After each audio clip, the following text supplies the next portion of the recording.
Sekarang giliran Profesor Gayus Lumbun sebagai closing. Terima kasih Pak Karni. Menarik sekali, terutama judulnya yang dibuat tulisannya berbentuk simsalabim. Simsalabim ini kan satu seni sulap sebenarnya, ya kan? Atau kadabra begitu, hampir sama. Nah, ini menunjukkan bagaimana Pak Karni juga gelisah ini. Dia tidak menemukan kata lain selain simsalabim atau seni sulap tadi. Saya akan memfokuskan paparan saya ini fokus kepada PK saja. Yang lain mungkin hal yang berbeda. Bagaimana PK ini merupakan satu instrumen hukum yang luar biasa. Ini yang saya akan angkat sehingga kita kaitkan dengan apa yang seorang bernama Joko Chandra ini ingin melakukan. Manusiawi sekali. Artinya orang tentu akan berupaya apa saja yang bisa dia lakukan untuk dia bisa survive dan dia bisa bebas. Namun satu keinginan ini kan tentu ada ukurannya. Oleh karena itu saya akan mencoba mengukur simsalabimnya Pak Karni ini bagaimana kaitan dengan perkara ini. Saya akan mencoba untuk memberi pandangan kita semua kepada satu upaya untuk tujuan memberi keadilan yang bernama PK, instrumen hukum bernama PK. Nah, di sini memang tidak hanya kebaikan saja yang ada, tapi ada dua sisi yang perlu kita perhatikan. Yang pertama adanya hak. Hak yang timbul dari pasal 283 ayat 1 KUHP tentang instrumen hukum bernama PK tadi diberikan kepada orang dengan 3 syarat. Yang pertama apabila ada keadaan baru atau novum, apabila ada kesalahan hakim yang nyata, kesalahannya nyata dalam putusan pengadilan sebelumnya, atau ada pertentangan keterangan. 3 ini saja. Kalau 3 ini bisa ditemukan, maka PK itu baru bisa dipakai sebagai instrumen. Nah, ini kita belum tahu karena belum bersidang. Saya akan mengatakan bahwa Mahkamah Agung ketika saya juga masih di sana itu selalu menggali dengan rapat-rapat pleno Hakim Agung untuk menyikapi hal-hal yang terjadi seperti ini. Kalau terjadi penyimpangan-penyimpangan, terjadi bagaimana pengadilan melakukan hal yang disoroti tadi, cepatnya panitera untuk bisa menerima, kemudian segera ditentukan masa sidangnya, itu kita seringkali rapat pleno, merumuskan. Nah, saya akan mengaitkan hak dan kewajiban ini. Kalau hak jelas, hak ini akan menimbulkan berbagai macam hak yang diinginkan oleh para terpidana, seperti hak pengurangan, bahkan penghapusan dari hukuman. Ini hak yang tertinggi. Kemudian hak ini juga berkaitan dengan ahli waris.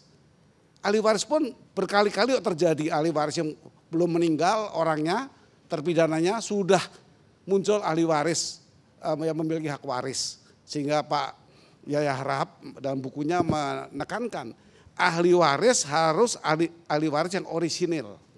Yang orisinil itu yang betul-betul mempunyai hak waris yang tidak dibuat-buat. Orang yang sudah meninggal dan dia warisnya. Ya, seperti itu. Ada PK yang terjadi orang yang belum meninggal. Sudah timbul hak waris sehingga menggugat. Orang juga entah kemana. Nah, bagi saya kalau hak itu jelas indah sekali. Tapi kewajibannya yang saya perlu mendapatkan perhatian. Kalau saya kaitkan dengan kewajiban berkaitan dengan aturan, maka tentu sentralnya kepada KUHP, hukum acara pidana, lex spesialis. Tetapi ada undang-undang lain yang mendukung tentang Mahkamah Agung, undang-undang tentang Mahkamah Agung, undang-undang tentang kekuasaan kehakiman, dan perma, kemudian ada SEMA. SEMA itu petunjuk teknis, instruksi sebenarnya kepada pengadilan di bawahnya. Saya menemukan beberapa instrumen untuk mengatur PK ini agar terwujud keadilan yang diharapkan. Kalau saya memperhatikan satu rambu yang bernama kewajiban tadi, yang pertama saya menemukan di SEMA nomor 1 tahun 2012. Di sini ditegaskan secara khusus bahwa pemohon PK terpidana harus hadir pada persidangan PK untuk menjelaskan keperluannya atau kepentingannya.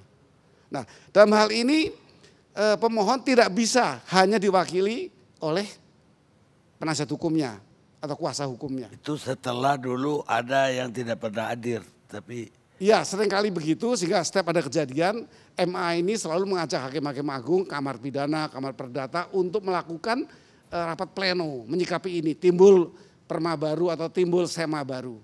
Ini tujuannya.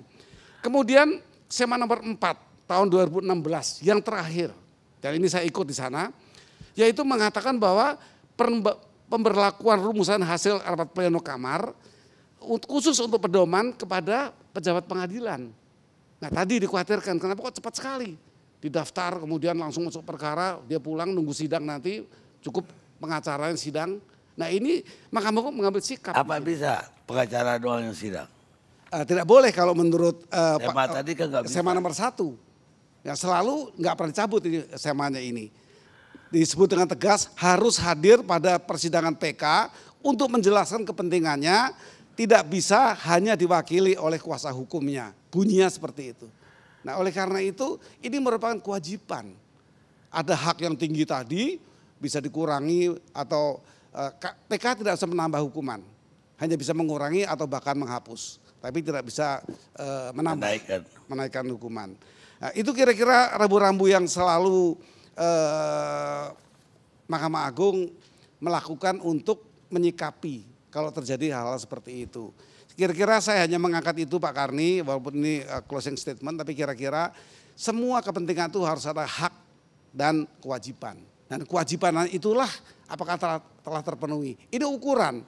Jika kewajibannya orangnya tidak ada, bagaimana dia minta PK? Bagaimana dia hanya mengutus kuasa hukumnya? Itu jelas dibuat oleh Mahkamah Agung untuk mengatasi suatu persoalan. Itu harus dipenuhi. Kalau tidak bisa dipenuhi kewajibannya, haknya sendiri juga dipertanyakan. Kewajibannya nggak mau, kok haknya mau muncul seperti itu. Demikian Pak Karni, singkat saja. Terima kasih. Terima kasih Prof. Karni, satu dong closing. Silakan. Oke, baik. Tadi saya ingin menanggapi Prof. Romli mengatakan kenapa nggak dari kuasa hukumnya menyampaikan saja untuk segera menjalani hukuman 2 tahun ya. Daripada 10 tahun di luar negeri. Terus terang kami sudah menyampaikan kepada klien kami dan beliau mengatakan bahwa Anita, jangankan 2 tahun, seumur hidup pun saya akan jalani hukuman itu jika saya salah. Tetapi sekarang sehari pun tidak akan saya melakukan. Ini yang saya jawab dari Prof. Romli. Lalu kemudian tadi dari Komisi 3 mengatakan Pak Taufik ya bahwa asas res judicata vertate habebator bahwa putusan hakim harus dianggap benar. Maka itulah yang tadi saya senada dengan Prof. Gayus mengatakan inilah jalur PK yang harus dilakukan. Jadi putusan harus dilakukan dengan putusan. Meskipun tadi Pak Joko Chandra mengatakan itu dizolimi, sakit hati tapi beliau menyadari bahwa itulah dia harus jalani dengan putusan PK ini, dengan melakukan proses PK ini. Maka ini saya mengatakan bahwa seluruh apa tadi sahabat saya Junimart, saya pikir tadi dia mau nyanyi, taunya dia nggak nyanyi. Suaranya bagus banget soalnya. Apa yang dikatakan beliau dan juga dari UGM Mas Ucep mengatakan bahwa harusnya diproses bagaimana ya sangat mendiskriminasi klien kami dalam hal ini. Tetapi semua sudah dijawab oleh Kementerian Dirjen Imigrasi, Dukcapil, bahwa statusnya bukan DPO. Statusnya adalah orang bebas saat itu. Ya. Lalu juga confirm tadi Dirjen mengatakan, Dukcapil mengatakan beliau adalah warga negara Indonesia. Izin Pak Karni, kalau tadi Ibu Anita menyinggung masalah imigrasi itu tadi katanya telah dijawab. Bukan, kami ini kan hanya menerima permintaan dari aparat penegak hukum, kami nggak bisa menolak Bu. Iya betul. Itu aja, Bu. Saya tidak menyalahi Pak. Jadi tadi saya mengatakan bahwa semua sudah terjawab. Tadi yang dibalikin lagi oleh Bang Junimart maupun tadi Mas Ucep itu semua sudah terjawab tadi. Jadi kita ini bicara akibat sebenarnya ini. Akibat yang dihadapi Joko Chandra. Tapi kita tidak pernah buka. Sebabnya apa sih? Kenapa kita nggak coba buka itu? Kenapa, sebabnya apa? Pasti ada sebab, ada akibat. Nah ini sebenarnya kita lari kepada penyebab saja, tapi tidak melihat akibat. Kita melihat lari kepada akibat, tapi kita tidak pernah membuka penyebabnya. Ya, mungkin closing dari saya itu Pak Karni. Baik. Satu lagi Pak Karni, saya mau mengadres Pak Arifin. Sebentar aja 1 menit. Tadi seolah-olah menganalogkan masalah ini coincidence dengan Harun Masiku. Harun Masiku itu waktu itu sebenarnya human error. Datanya ada di counter. Itu sudah kita bentuk tim independen waktu itu. Dan hasil temuannya juga sudah. Waktu itu ada yang kelupaan di-on-kan kembali. Sehingga ada delay 12 hari waktu itu. Jadi jangan dianalogkan sama dengan seperti yang ini. Itu 2 hal yang berbeda.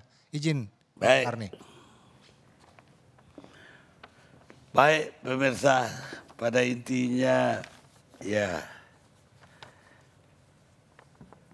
saya nggak bilang nerimo, tapi berapa pembicara mengatakan seperti kebetulan, seperti keajaiban, hal-hal yang hampir tidak masuk akal mungkin yang terjadi, banyak peristiwa di penegakan hukum kita. Jadi makanya bagaimana Joko Chandra datang ke Indonesia, padahal sudah dihebohkan sebagai DPO, walaupun dari pengacara mengatakan dia orang bebas, tapi persepsi publik dia kan DPO atau buronan.